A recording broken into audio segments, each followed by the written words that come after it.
Dan kita sudah berada di segmen Market Buzz ditemani rekan saya Wiki Adrian. Betul sekali, kita akan langsung ke agenda ekonomi misalnya yang menarik untuk kita cermati. Di antaranya adalah ada data dari PDB Jepang secara year on year. Kemudian juga ada data dari IHK China secara month on month di bulan Februari. Dan juga ada data mengenai klaim pengangguran awal di Amerika Serikat. Kemudian dari emiten ada Arna akan RUPS, BNBA juga akan melangsungkan RUPS. Kita ke IHSG pemirsa, kita review sedikit sebelum pembukaan perdagangan pada pagi hari ini. IHSG kemarin berhasil memantul ke zona hijau saat akhir perdagangan hari Rabu, naik 9 poin atau 0,14% ke posisi 6.776. Sektor transportasi naik 0,394, maksud kami 0,39%, memimpin penguatan, sedangkan sektor industri dasar terlemah turun sebesar 1,46%. Oke, kita ke pembukaan bursa Asia pagi hari ini. Pemirsa, Nikkei dibuka menguat 0,57% ke level 28.607. Sementara STI Singapura menguat 0,09% di level 3.229 dan Kospi Korea dibuka melemah 0,12% ke level 2.429 dan Hang Seng Hong Kong dibuka menguat 0,16% ke level 20.082. Oke, dan untuk berbincang seputar rekomendasi pada pagi hari ini menjelang pembukaan perdagangan, sudah bergabung bersama kami melalui video conference ada Bapak Surya Dharma, Direktur Samuel Sekuritas Indonesia. Sekaligus Samuel Sekuritas Indonesia ini adalah penjamin emisi dari IPO perusahaan yang baru saja kita ulas tadi ya. Nah, Pak Surya, selamat pagi. Pagi. Selamat pagi Pak Surya. Bagaimana tanggapan Bapak terkait dengan PT Nusantara Sawit Sejahtera Tbk yang melangsungkan IPO besok di harga 127. Apa yang menarik dari perusahaan ini? Yang menarik sebenarnya ada beberapa poin ya. Pertama itu kan ini yang membedakan dengan perusahaan CPO lain kan sosok dari Pak Teguh Patriawan ya, yang dikenal sudah menanam CPO itu sudah di atas 115.000 hektar ya. Jadi selama karirnya beliau itu sudah menanam sebegitu banyaknya gitu ya. Nah kemudian ini kan lokasinya juga menarik karena di Kalimantan Tengah itu terintegrasi. Jadi kalau akses itu sangat mudah gitu ya. Kemudian juga umurnya dari tanaman itu kan sekitar 8 tahun ya kalau saya nggak salah, itu berarti kan masih muda ya, usia produktif lah. Dan terakhir memang kualitas dari dari CPO-nya itu kan premium ya. Jadi free fatty acid-nya itu di bawah 3% ya. Yang itu mungkin tidak semua memiliki itu ya. Jadi ini menurut saya sih sangat menarik ya, dan itu terbukti dari pooling kemarin ya, penawaran umum. Saya dengar 14 kali ya oversubscribe-nya. Jadi ini sangat menarik sih kalau saya lihat. Oke, dari sisi produktivitas dari tanaman sawitnya sendiri ini masih tinggi begitu. Lalu kemudian secara market sendiri Pak Surya, secara domestik ini juga ada kebutuhan yang meningkat, apalagi kemarin terkait dengan minyak murah begitu yang juga ada masalah dalam distribusi dan lain sebagainya. Artinya kalau untuk pemenuhan kebutuhan untuk produk minyak goreng di dalam negeri nampaknya akan meningkat, khususnya memasuki bulan puasa dan juga lebaran begitu ya. Nah, bagaimana ini kemudian menambah proyeksi dari emiten ini? Jadi kalau dilihat selama ini sih penjualan dari NS ini kan tidak ada problem ya. Udah ada off takernya lah istilahnya, orang berebut bayar cash gitu. Jadi itu nggak ada problem sama sekali. Yang menarik adalah juga umurnya itu kan, yang berarti kan produktivitas dari perusahaan ini kan masih cukup panjang ya umurnya dibandingkan perusahaan-perusahaan lain yang sudah harus melakukan replanting gitu. Betul. Jadi saya pikir sih sangat menarik ya perusahaan ini ya untuk saat ini ya. Oke, tapi berkaitan erat tidak dengan harga komoditas sawit juga? Karena kita lihat kan kecenderungan ataupun trennya saat ini masih cenderung di bawah begitu ya? Jadi harga komoditas itu kan memang kecenderungannya kan agak melemah dibandingkan tahun lalu ya. Betul. Tapi masih cukup tinggi ya levelnya saat ini ya. Kenapa cukup agak menurun itu kan memang komoditas tahun lalu itu kan luar biasa ya peningkatannya ya. Tapi demand dari CPO ini kan masih ada terus ya. Termasuk juga dari dalam negeri yang tadinya B30 itu mau jadi B35 gitu ya. Jadi itu sih menurut saya sih nggak ada problem ya dengan permainan itu ya.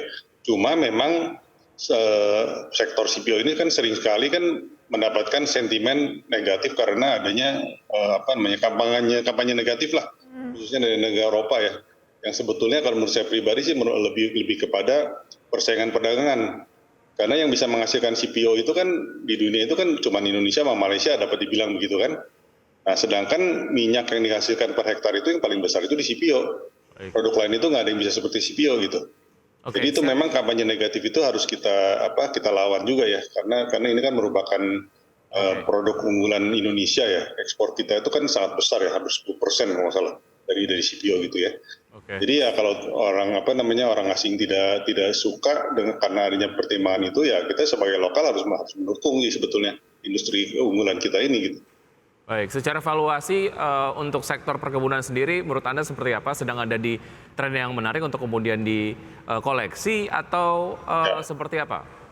Masih menarik karena adanya kampanye negatif itu kan membuat valuasi dari perusahaan-perusahaan CPO itu kan menjadi lebih murah ya dibandingkan historis gitu ya. Karena ada beberapa institusi asing yang mungkin tidak boleh berinvestasi di situ ya. Nah, sedangkan NSS ini kan yang menariknya juga kan mereka itu kan menawarkan warrant ya. Setiap dua saham itu menawarkan warrant dan harga pelaksanaan warrant itu kira-kira 50% dari harga IPO. Jadi saya pikir itu sangat menarik ya dalam setidaknya dalam 6 bulan dari 1,5 tahun ke depan itu mungkin harganya seharusnya bisa mencapai situ sih ya harusnya ya. Pak Surya, seberapa liquid saham ini dan dengan saham yang dilepas 15%, target raihan dana dan harga di kisaran 120-an seperti itu, seberapa liquid perusahaan ini? Ya mudah-mudahan sih bisa liquid ya besok ya, karena kalau kita lihat dari masa penawaran umum kemarin sih ternyata demand dari masyarakat itu sangat besar ya. Oke. Sangat besar itu, sampai saya bilang tadi 14 kali oversubscribe sih luar biasa ya untuk perusahaan CPO ya. Baik. Berarti ini cukup menarik menurut penjamin emisinya begitu ya, karena banyak perusahaan-perusahaan CPO yang masih harus ataupun sudah seharusnya replanting, kalau ini tanamannya masih tergolong yang masih muda, jadi produktivitasnya masih akan tinggi ke depan. Nanti akan kita bahas untuk peluang pembukaan perdagangan pagi hari ini, kita harus jeda dulu Wiki ya. Betul, dan tetap bersama kami akan segera kembali. Terima kasih Anda masih bergabung bersama kami di Market Buzz. Sebelum saya lanjutkan perbincangan bersama Pak Surya Dharma, Direktur Samuel Sekuritas Indonesia, kita akan simak terlebih dahulu saham-saham yang menjadi pilihan di pagi hari ini. Masih dinantikan begitu ya Wiki ya, biar penasaran saham pilihannya apa begitu ya Pak Surya. Tapi langsung saja boleh disebutkan saham pilihannya apa nih? Nanti grafisnya menyusul ya Pak Surya ya, seperti apa? Ya beberapa sih kalau saya lihat kan memang sekarang market kita kan sedang nggak bagus lah. Karena likuiditas itu kan turun gitu kan. Tapi kalau kita perhatikan sebetulnya kan investor asing itu kan masih tertarik dengan saham-saham big caps kita ya.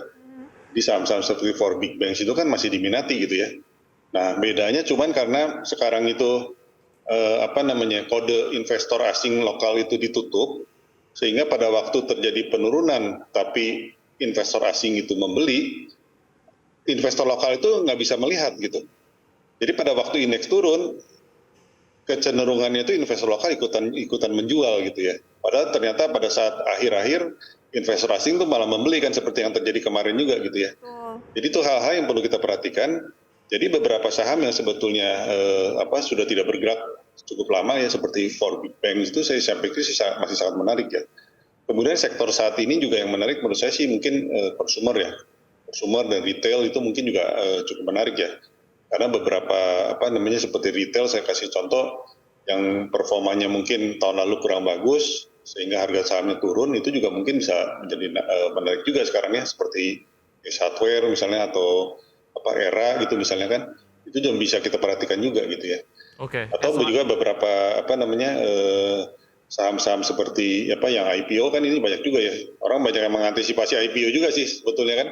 Jadi itu yang membuat kecenderungan secondary market kita agak sepi belakangan ini gitu. Baik. Oke, Pak Surya, Ace Hardware agak sering direkomendasikan oleh beberapa analis akhir-akhir ini begitu ya. Ada apa sebetulnya? Apakah kemudian secara harga memang sudah sangat murah atau ada alasan fundamental yang lain terkait dengan Ace Hardware? Karena mengingat kalau bicara festive season gitu ya, nampaknya sektor retail yang biasanya dapat masa panen pada saat masuk Ramadan dan juga Lebaran adalah yang berkaitan dengan pakaian, barang-barang konsumsi dan lain-lain gitu. Sementara itu kemudian berbeda dengan sektor yang dibawahi oleh Ace Hardware.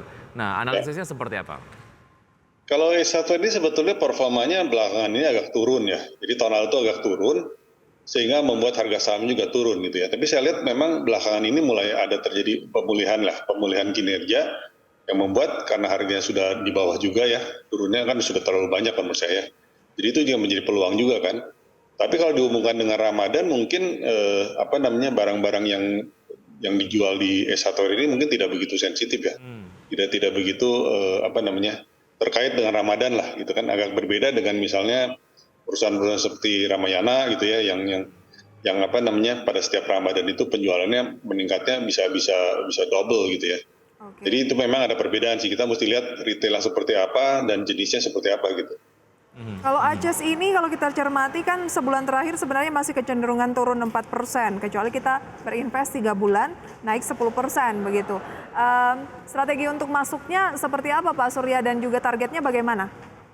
Ya kalau melihat sekarang pasarnya itu kan masih belum begitu stabil ya. Jadi kecenderungan memang harganya sideways ya, jadi nggak kemana-mana dulu. Tapi kalau kita time frame-nya itu untuk berinvestasi lebih panjang sedikit, mungkin level-level sekarang juga sebetulnya udah cukup menarik ya. Oke. Untuk masuk gitu. Baik, menengah ke panjang begitu ya untuk Es Hatower ya. Harga terakhir cukup murah atau nunggu koreksi dulu? Cukup murah. Cuman menurut saya sih nggak kemana-mana dulu ya sementara ya. Baik. Oh, jadi tunggu dulu ya. Sekarang itu kan. Tunggu dulu berarti Pak Surya ya, di 488 bagaimana? Ya kalau bisa lebih murah kan lebih bagus kan. Oke, kalau bisa lebih murah lebih bagus. Tadi juga Anda men-sounding Era Jaya ya. Era Jaya kalau saya cermati masuk dalam jajaran top net foreign buy dalam perdagangan kemarin meskipun kecenderungannya turun tampaknya untuk Era ya. Semenarik apa saham ini? Ini juga sama, sebetulnya kinerjanya juga turun karena mungkin marginnya kan kalau untuk handphone mungkin nggak terlalu tinggi juga gitu ya. Terus kemudian juga mereka tapi menariknya tuh sekarang masuk ke yang lain-lain ya, walaupun kontribusi mungkin belum terlalu besar ya. Mereka ada masuk ke Paris Baguette itu yang restoran itu kan ramai tuh. Kemudian juga ada ke toko sport tuh JD ya. Jadi yang baru banyak buka tuh di mall-mall tuh saya lihat juga sangat ramai ya. Banyak ekspansi ya. Depannya ada strategi perbedaan juga, kalau dulu banyaknya kan ke handphone dan lain-lain gitu kan, tapi sekarang juga mungkin ke yang lain juga ya. Dan harganya mungkin kan turunnya juga kan udah terlalu dalam, mirip Es Hatower juga sih ya. Sedangkan ini kan sebetulnya perusahaan kan tidak ada masalah sebetulnya, hanya penurunan kinerja sesaat aja gitu. Ya, strategi investasinya untuk Era menengah panjang sama seperti yang direkomendasikan ke Es Hatower tadi? Sama.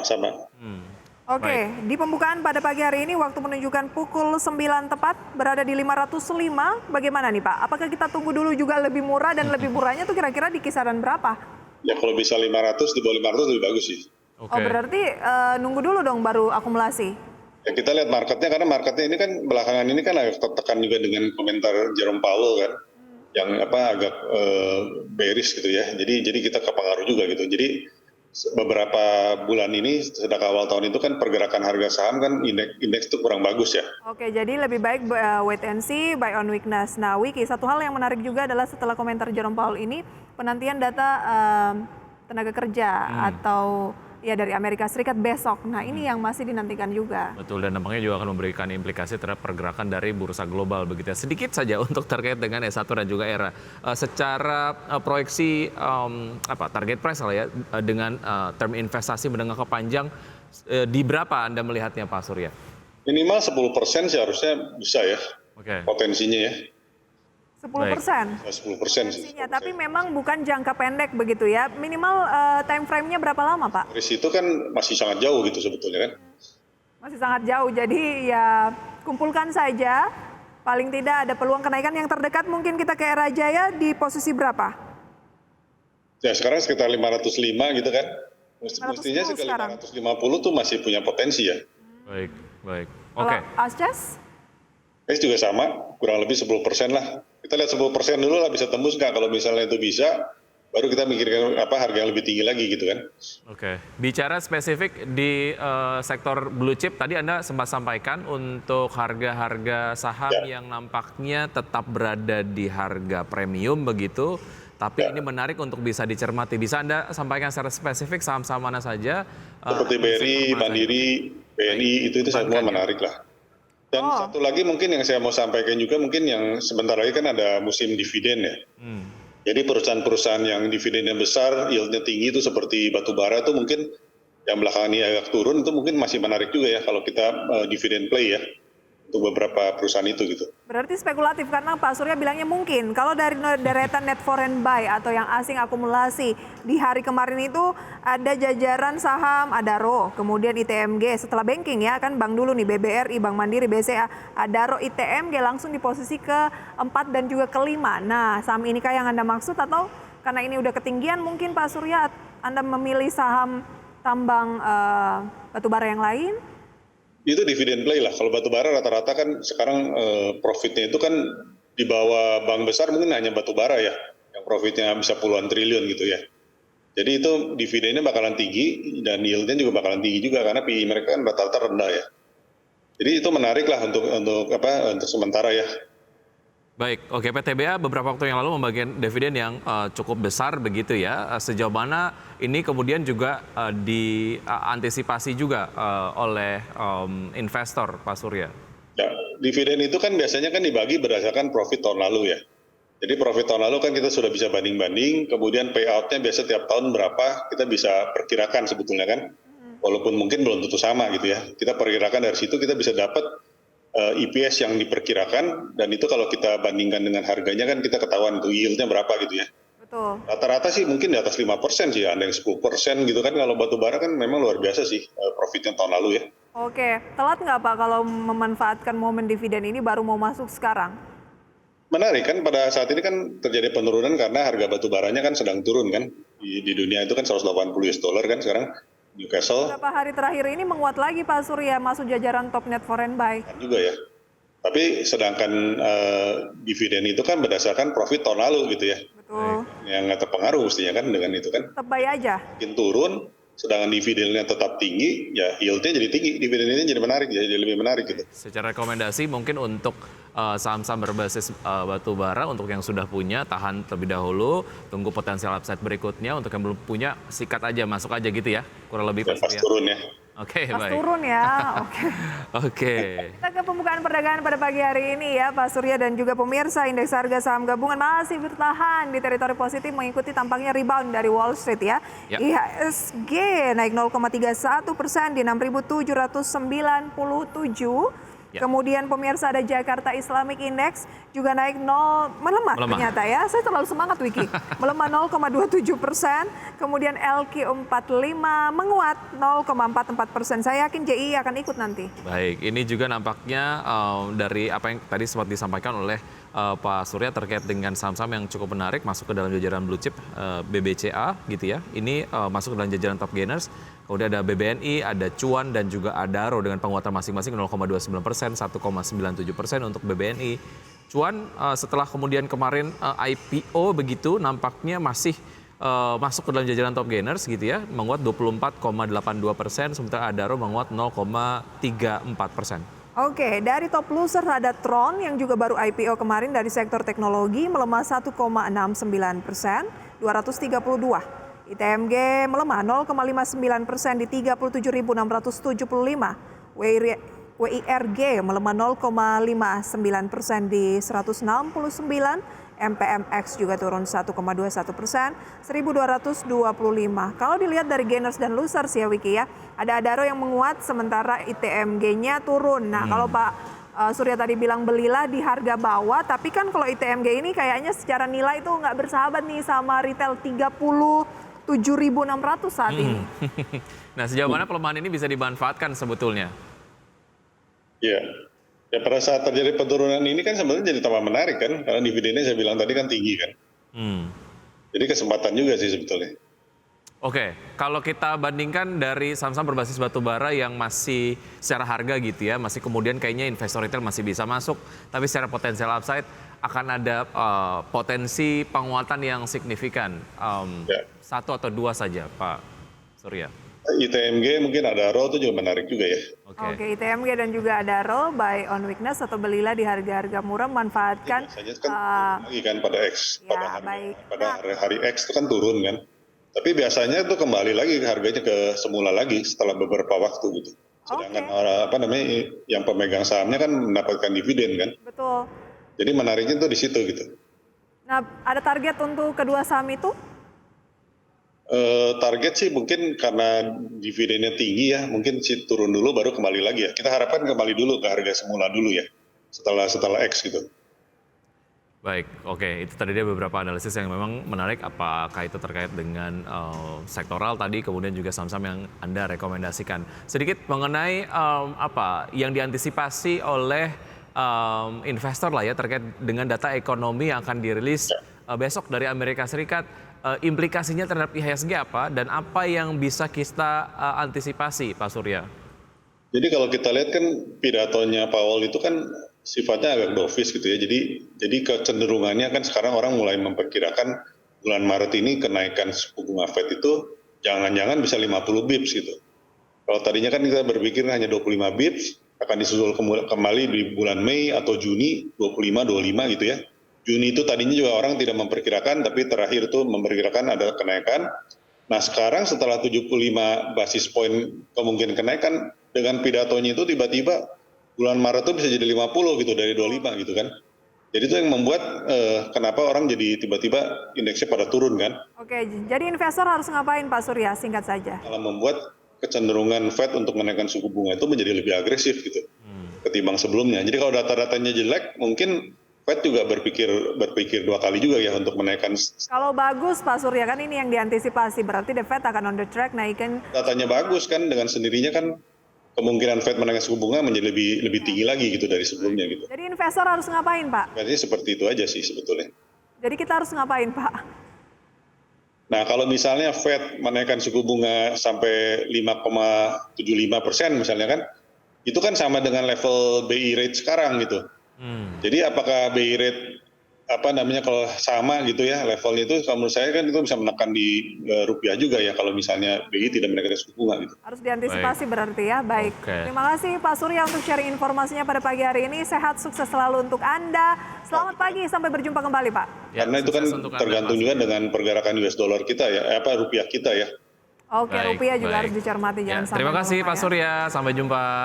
Sehat selalu. Baik, itu dari beberapa analisis yang menarik begitu ya. Kita lihat nanti pergerakan dari IHSG sampai dengan pertemuan perdagangan sesi 1. Kira-kira cukup akan membuat Anda merubah strategi investasinya Atau enggak ya? pada sisa perdagangan hari ini atau tidak. Dan menanti data dari tenaga kerja Amerika Serikat yang akan rilis pada Jumat besok, potensinya seperti apa, harus Anda antisipasi terutama untuk rupiah dan IHSG ya.